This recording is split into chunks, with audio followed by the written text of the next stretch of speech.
Então abra sua Bíblia comigo, por gentileza, em Eclesiastes. Eclesiastes no capítulo 3, onde estaremos lendo o versículo 1 e o versículo de número 2.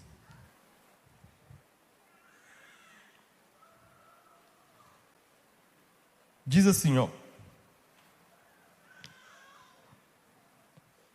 tudo tem o seu tempo determinado e há tempo para todo propósito debaixo do céu. Há tempo de nascer e tempo de morrer, tempo de plantar e tempo de arrancar o que se plantou. Diga comigo, propósito. E é sobre isso que nós vamos falar aqui hoje. Pode se assentar. Tenha liberdade para glorificar o nome do Senhor, pedir a Deus para que Ele fale ao nosso coração aqui.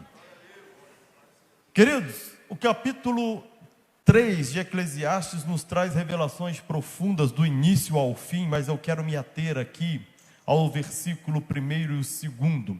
A começar de trás para frente, o versículo 2, ele nos revela um tempo determinado para todo propósito, e ele menciona aqui tempo de nascer e tempo de morrer.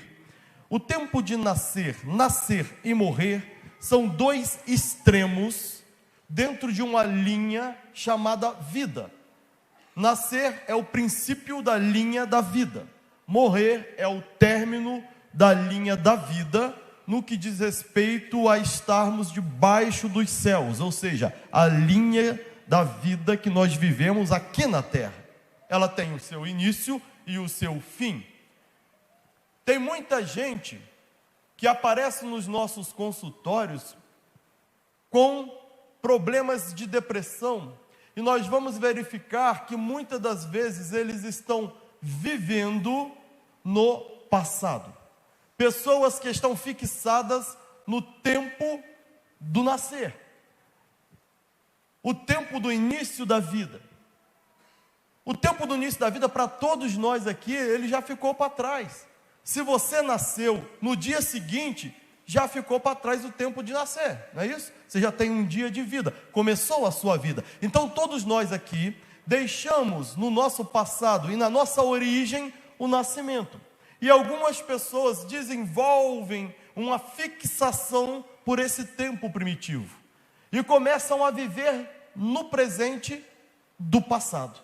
Começam a vivenciar coisas do passado, trazem consigo traumas do passado.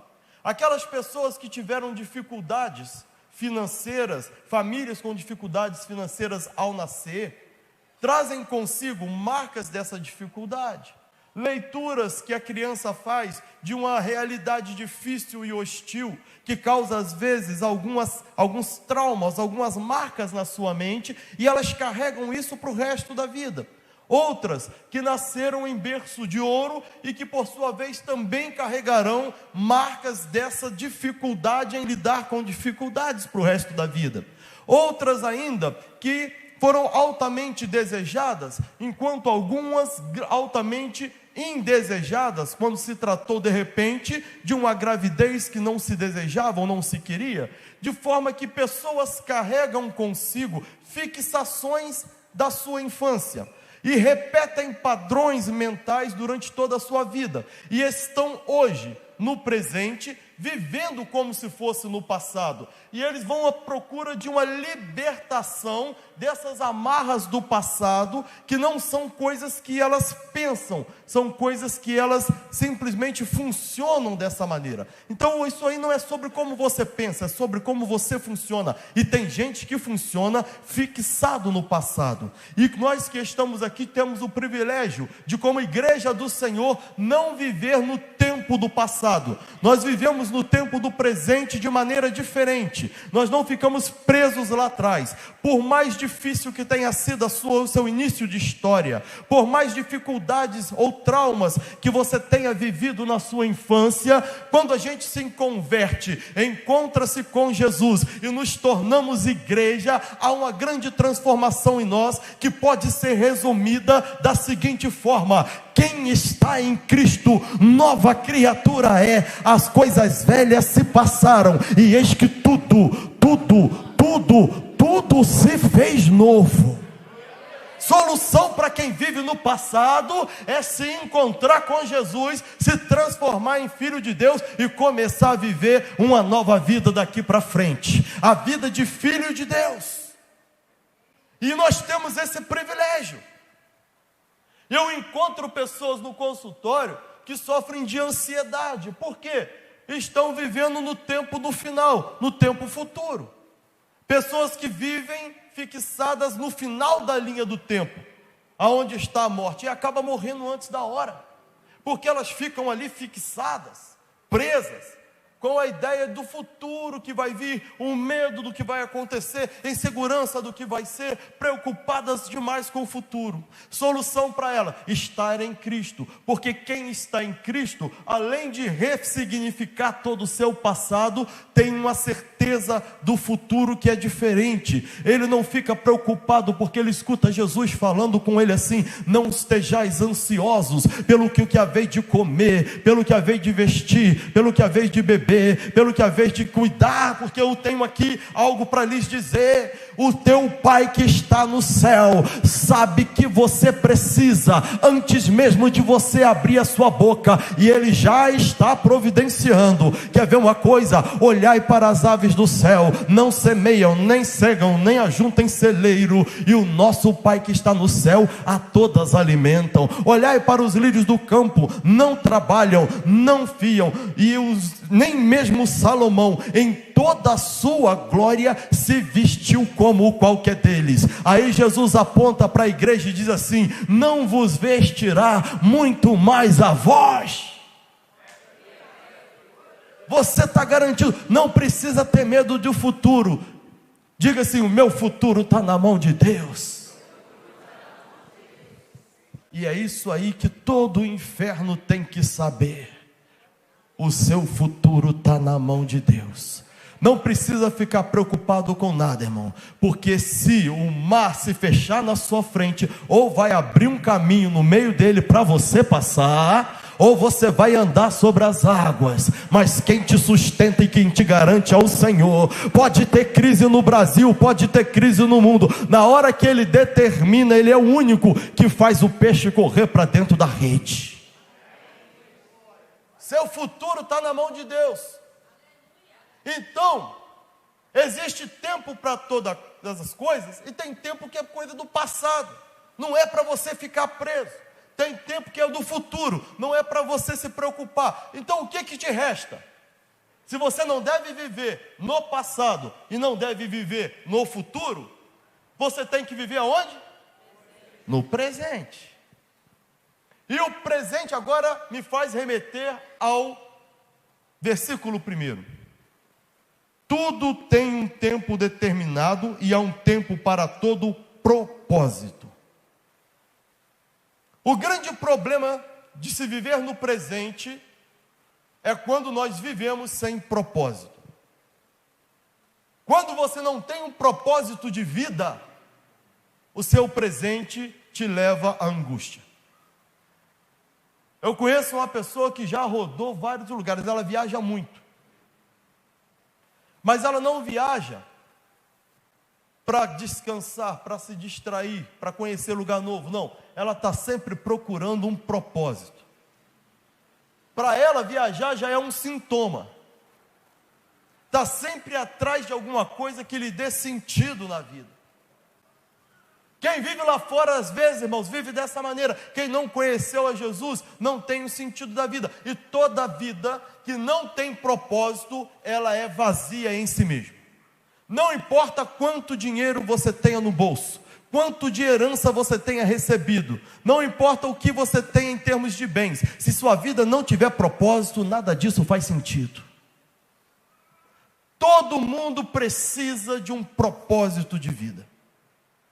E existem dois propósitos que eu queria destacar aqui: propósito humano e propósito divino.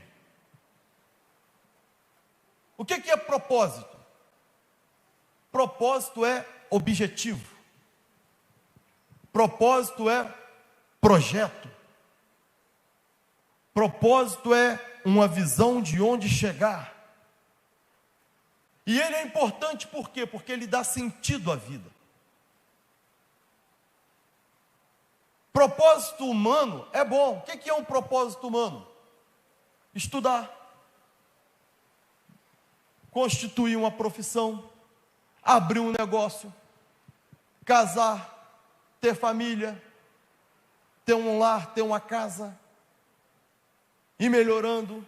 Isso é propósito humano. O propósito humano, ele é bom. Não dá para se viver sem um propósito. E às vezes, propósito humano falha. Às vezes não se alcança. Às vezes nos frustramos diante de alguns deles. Porque é humano. Tudo que é humano está sujeito a falha. Mas temos que viver com um propósito humano. A respeito do propósito humano, ele é um planejamento do nosso coração, a gente deseja. Mas a palavra de Deus diz que a resposta final, a resposta da boca, vem do Senhor.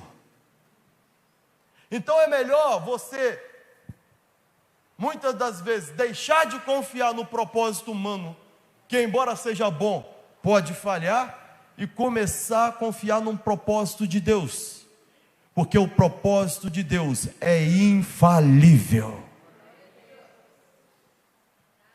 Existe um propósito de Deus para a igreja.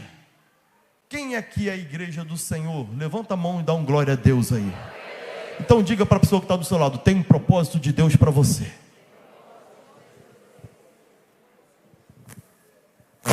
Você conhece qual é o propósito de Deus na sua vida? Você conhece?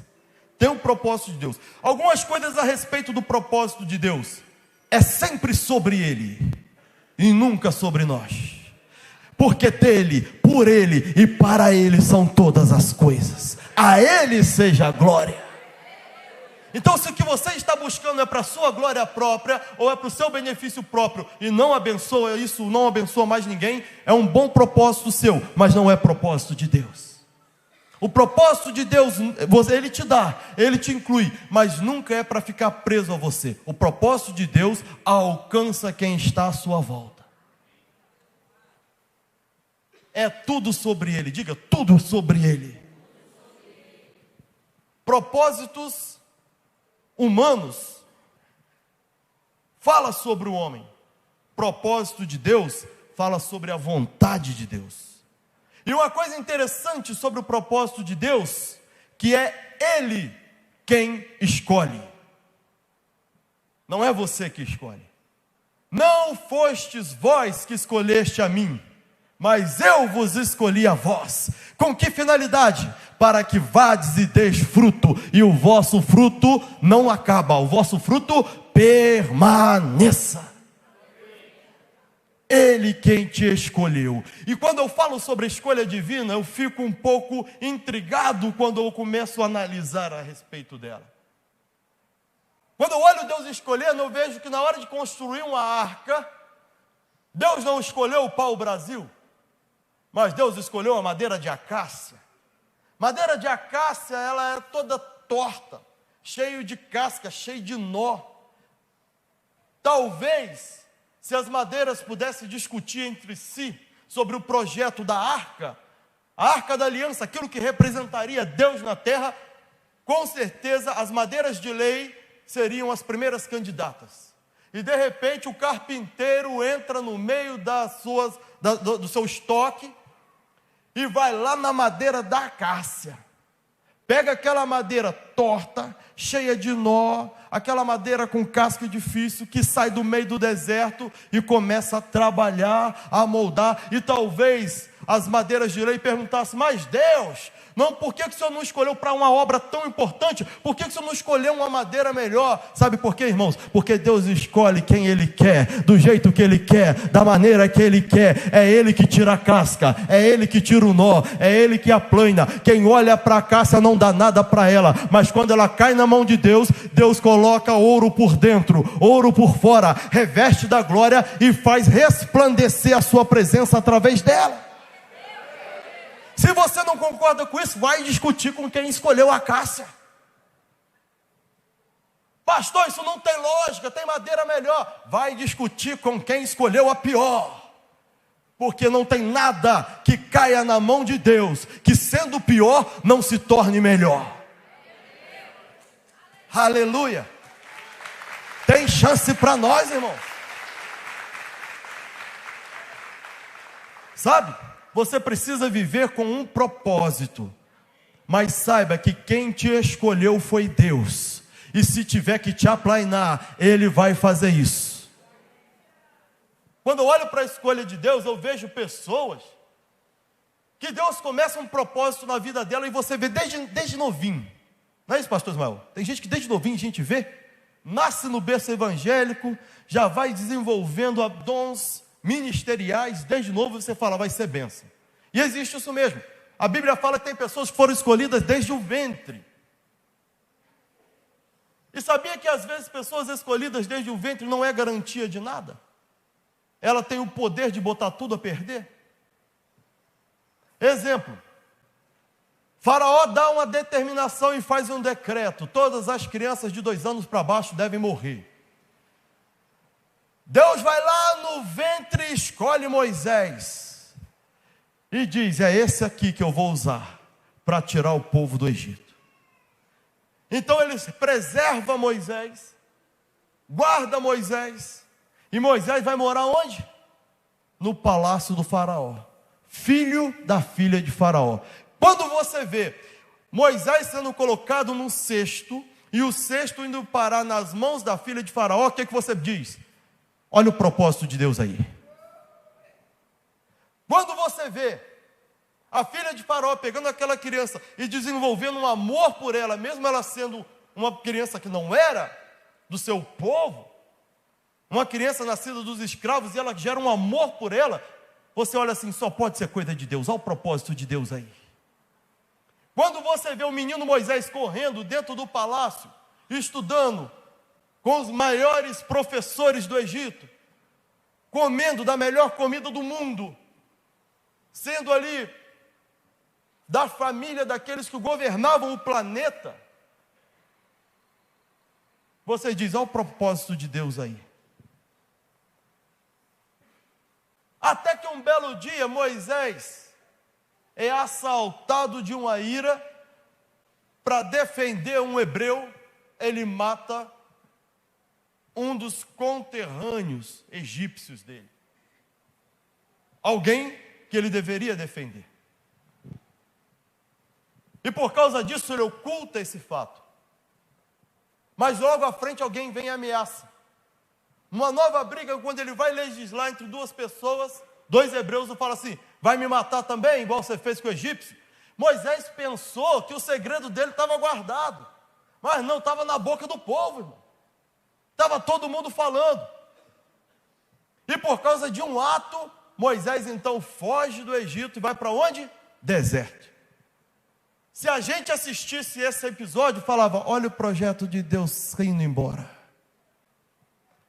40 anos depois você vai encontrar Moisés, sabe o que ele está fazendo?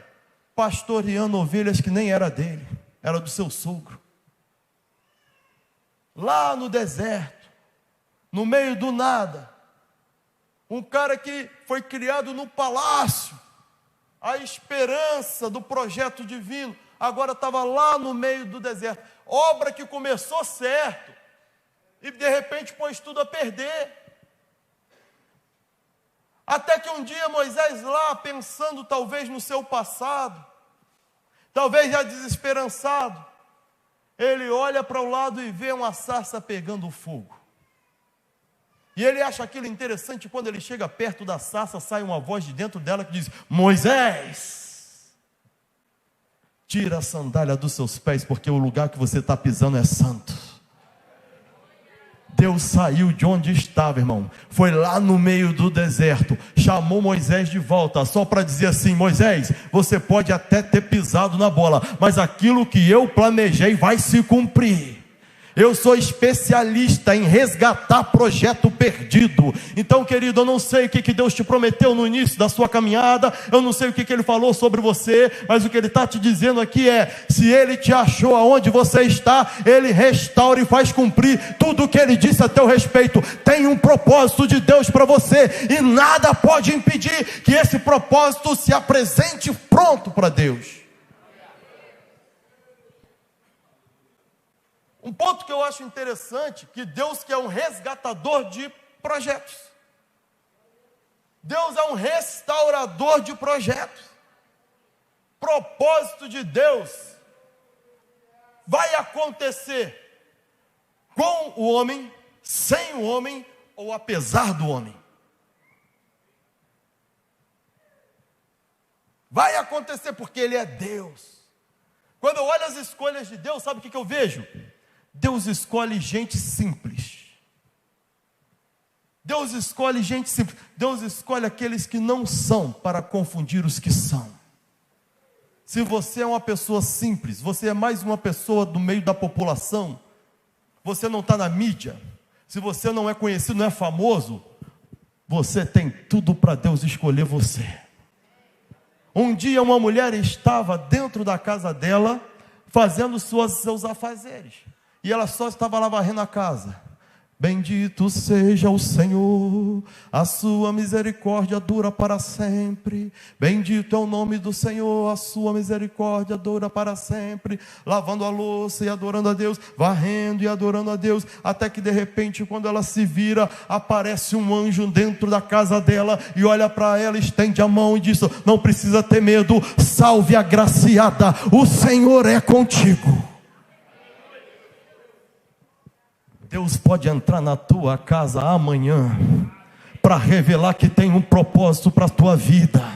Você pode ser uma pessoa simples, você pode estar lá fazendo o seu afazer, que você está acostumado a fazer. Deus aparece no meio da sua casa, no meio da tua sala, no meio do teu trabalho, para dizer assim: salve agraciado, salve agraciada, salve cheio da graça de Deus. Sabe por quê? O Senhor, Ele é contigo. Deus escolheu Maria, uma mulher simples, para ser aquela pelo meio do qual o Salvador do mundo viria à terra. Pessoa simples, pessoa comum, não tinha fortuna, fama, dinheiro, e o maior projeto de todos os tempos, aguardado desde a época de Adão, foi através de uma pessoa simples que Deus escolheu para realizar. Diga: Deus vai escolher você. Avisa para ele aí, avisa para ela aí que está do seu lado: Deus vai escolher você. As escolhas de Deus são loucas, irmãos. Eu olho para as escolhas de Deus, sabe o que eu vejo? Deus escolhendo gente que trabalha. Deus escolhendo gente que trabalha. Gente que não tinha nem tempo.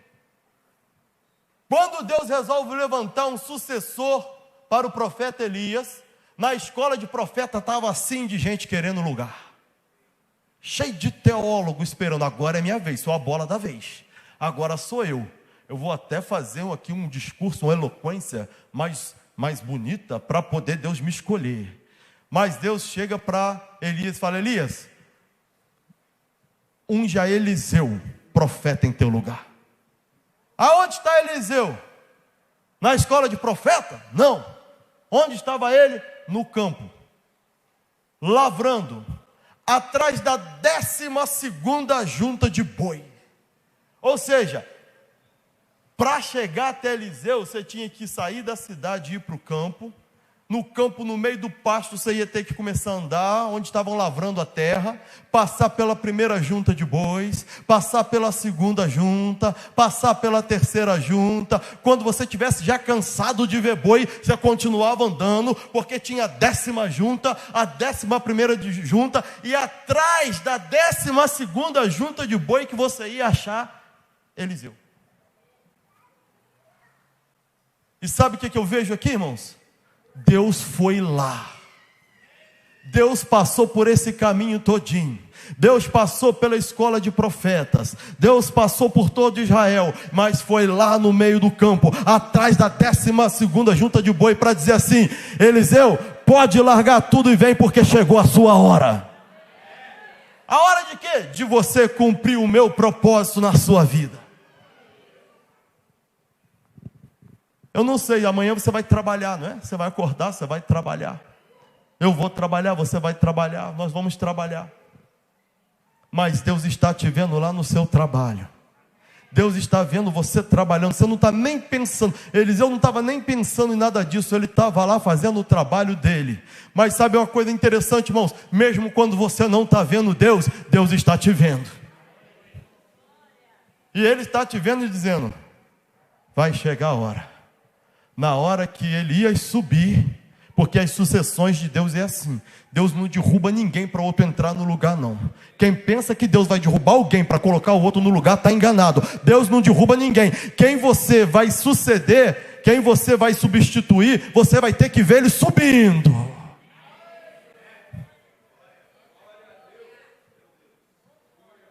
Porque Deus faz desse jeito. Quem está na direção de Deus é só para cima. E quem Deus escolhe para suceder é gente que está trabalhando. Tem gente que pensa que não, vou ficar aqui porque Deus me chamou para o ministério, uma hora Deus vai me levantar, Deus vai me... Não. Deus chama quem trabalha. Então fique despreocupado. Não pense que porque você está lá no seu trabalho cotidiano para sustentar a tua casa, que Deus não está te vendo, que Deus está. Você está sendo forjado para uma batalha que é aqui na terra. Essa batalha lá não é no céu. No céu não tem batalha. Quando a gente chegar no céu, a gente já vai ter a bandeira da vitória na mão. A batalha é aqui na terra. E Deus está dizendo que uma parte da armadura que você tem que receber está ali, é a armadura espiritual. A outra parte é conhecimento da palavra. Mas você não viverá, não vencerá, não conseguirá prosperar, progredir, viver bem nessa terra se não tiver um propósito. E o propósito melhor de se ter é um propósito de Deus, porque Ele não falha. E Ele escolhe as pessoas que você menos espera para fazer a obra dEle. Para que ninguém pense que é pela capacidade. Eu vejo Deus chamando o profeta e dizendo assim: Samuel, vai lá. Entra na casa de Jessé, que eu escolhi alguém lá, eu escolhi. E ao entrar lá, pela ordem legal, o primogênito deveria receber. É o primeiro. Mas Deus fala: não se preocupa, dessa vez vai ser diferente. Eu não vou seguir a regra, eu não vou escolher o primogênito. Se é para ser rei de Israel, então chama o mais forte, que aí o mais forte vai defender Israel. Não, eu não escolhi o mais forte. Hoje eu não escolhi o mais forte. Então chama o mais polido, aquele que é mais educado, que tem mais cultura, para ser umas relações públicas para Israel. Não, hoje eu não escolhi o mais educado, o mais polido, o mais inteligente. Então o mais bonito, não, também hoje eu não escolhi o mais bonito. E assim foram passando todos, até que chegou um momento que falou assim: acabaram os seus mancebos? Não, ainda tem um. Quem? O menor. Você entendeu? Quando Deus quer, irmãos, Ele escolhe até o menor da casa. Quando Deus quer, Ele escolhe até o menor da casa. Coloca uma coroa na cabeça dele e coloca ele para sentar e governar sobre o povo. Aí você vai perguntar Mas por que Deus escolhe o menor? Por que Deus escolhe o simples? Por que Deus escolhe o trabalhador anônimo?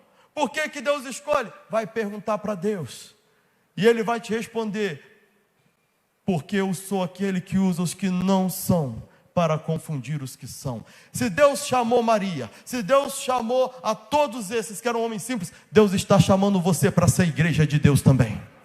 E o propósito que Ele tem para a sua vida não é pouca coisa não. O propósito que Ele tem para você é: em meu nome, em meu lugar, vocês farão as mesmas obras que eu faço, e farão ainda as maiores do que essa. Tem um propósito de vida para você. É você passar no meio dos enfermos, estender a mão e declarar a cura em nome de Jesus, e você vê o enfermo ser curado. Ele está dizendo que Ele te chamou, Ele te designou para expulsar demônio. Ele te chamou e te designou para você ressuscitar mortos. Ele te chamou e designou para você botar na tua boca uma mensagem de poder, que aonde você passar você vai estar dizendo: sabe por que eu faço isso? Porque Jesus está vivo. Ele é o mesmo ontem, hoje e será eternamente, alfa e ômega, princípio e fim. Não é com a tua boca, mas é com a tua vida que você vai declarar que Jesus Cristo está vivo, é Senhor e reina para todo sempre. Morreu, ressuscitou, mas chegou no céu, e daqui a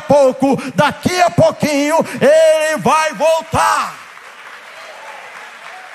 É para isso que você foi chamado, para ter palavra de poder na tua boca.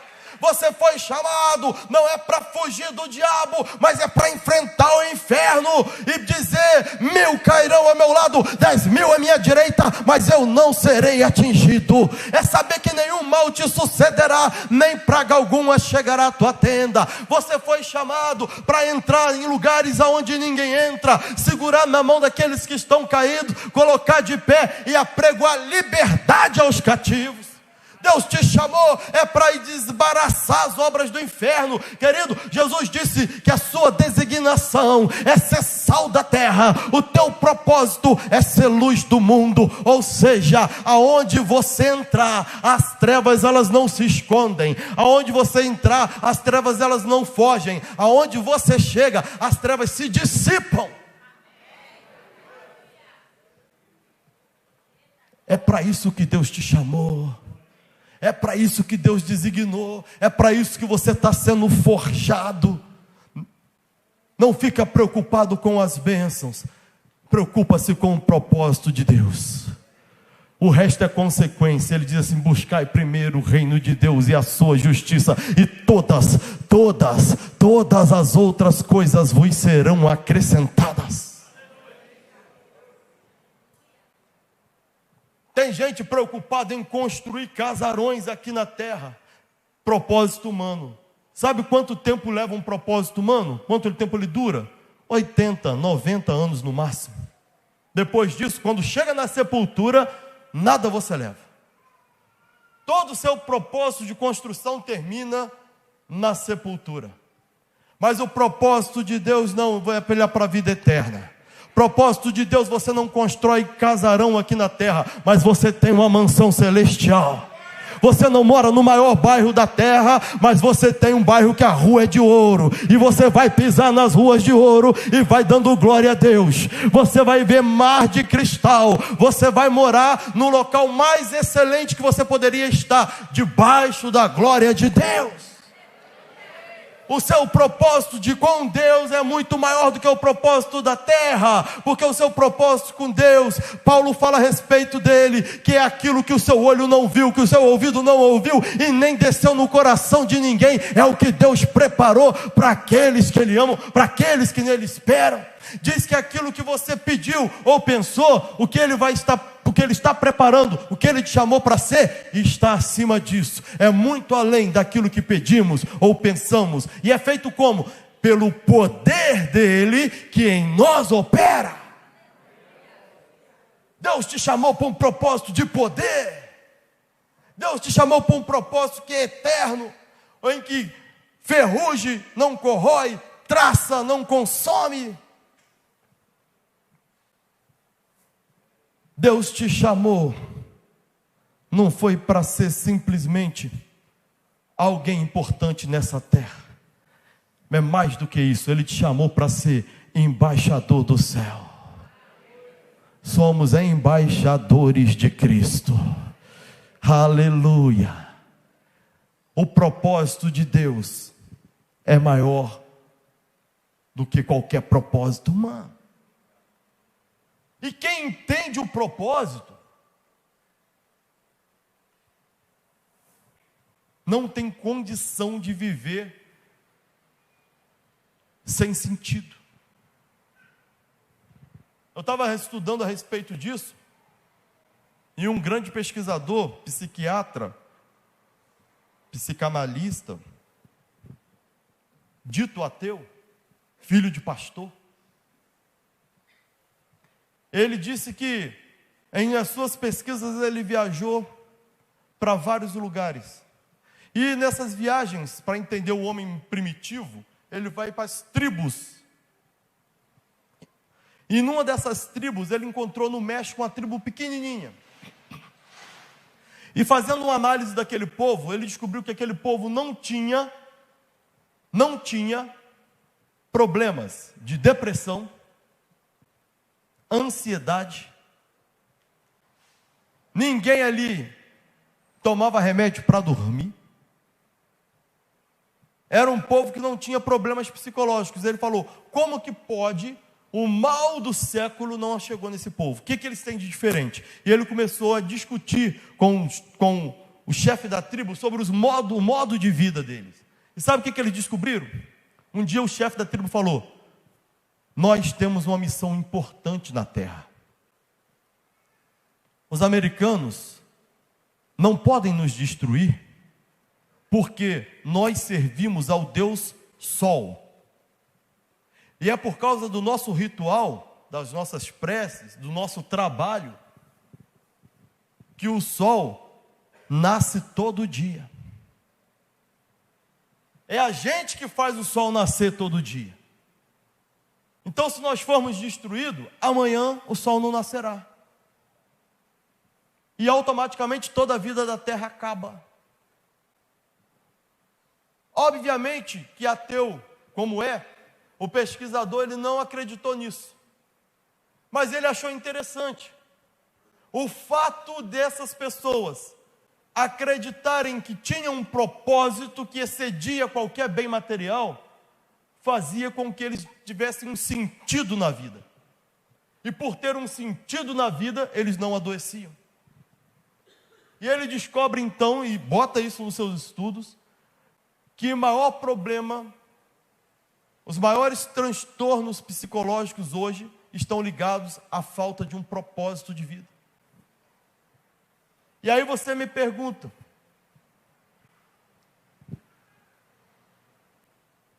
o que isso tem a ver conosco?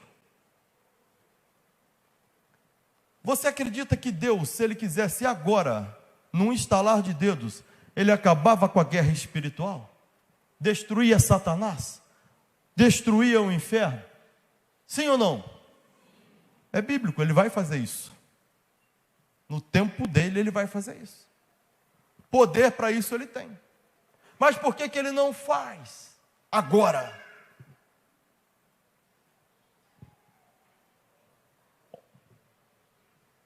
Pensa só nesse processo todo. É necessário que o homem tenha um propósito de vida. E Deus não destrói o mal, porque Ele tem um propósito para você.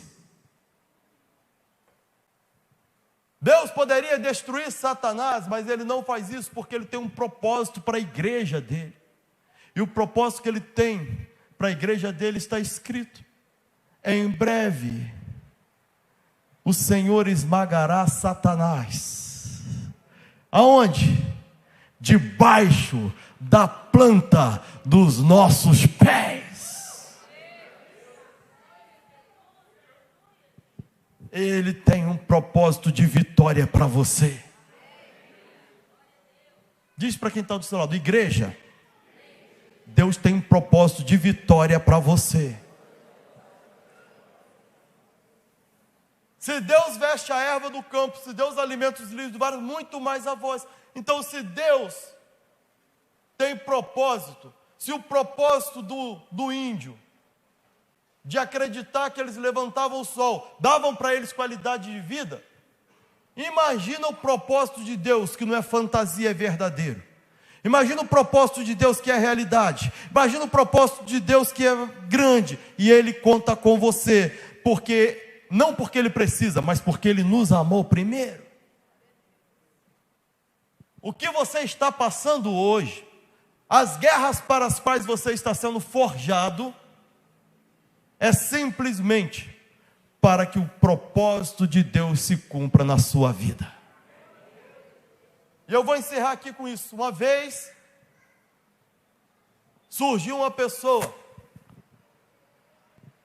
com uma certa deficiência. E essa deficiência era de nascença. Ele era cego. E os discípulos perguntam: mestre, quem pecou para que este nascesse cego? Ele ou seus pais? Porque ele já nasceu assim. E a cultura judaica diz que era consequência do pecado. Aí Jesus falou: nem ele, nem os pais dele. Mas ele nasceu assim com um propósito. Qual é o propósito? Para que se manifeste nele a glória de Deus. Deixa eu ver se você vai entender o que eu estou te dizendo agora. A luta que você está passando aqui nessa terra, no seu tempo presente, faz parte da manifestação do propósito de Deus. Vou explicar melhor. Você está passando por enfermidade, sabe para quê? Para que o Deus se manifeste como médico dos médicos na sua vida, para que através de você, o Jeová Rafá continue mandando mensagem para a terra e dizendo: eu continuo curando aqui.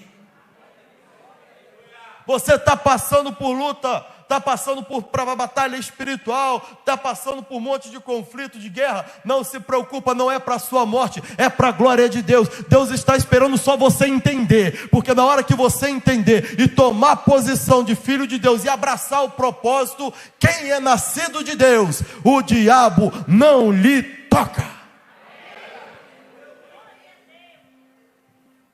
Se eu fosse você, começava a agradecer a Deus pela luta, porque ela não é para te matar, é uma oportunidade de manifestação da glória de Deus na sua vida e através de você. Se coloca de pé nesse instante.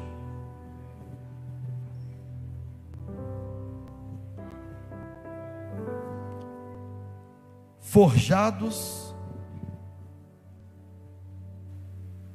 preparados, moldados para a batalha.